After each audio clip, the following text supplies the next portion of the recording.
এখানে যারা ভুক্তভোগী পরিবারের সদস্যবৃন্দ, সাংবাদিক ভাইয়েরা, আসসালামু আলাইকুম এবং শুভ অপরাহ্ন। আমরা সবাই জানি যে আমরা কোন অবস্থার প্রেক্ষিতে আজকে আমরা এখানে উপস্থিত হয়েছি।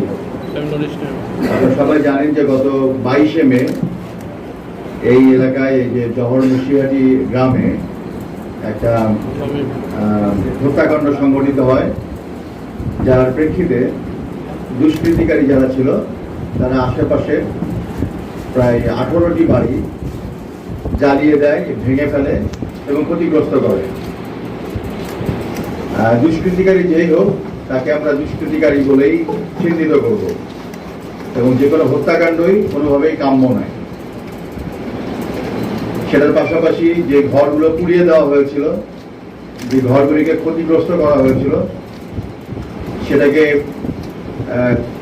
যারা ভুক্তভোগী যারা তাদের পাশে দাঁড়ানোর জন্য আমাদের অসামরিক প্রশাসন, জেলা প্রশাসক মহোদয়, উপজেলা প্রশাসন, অন্যান্য যারা ছিল তাৎক্ষণিকভাবে এর পাশে দাঁড়িয়েছে। আমরা যারা সেনাবাহিনীর লোক, আপনারা সবাই জানেন দেশের এই মুহূর্তে আমরাও মোতায়েন রয়েছি দেশের বিভিন্ন জায়গায়।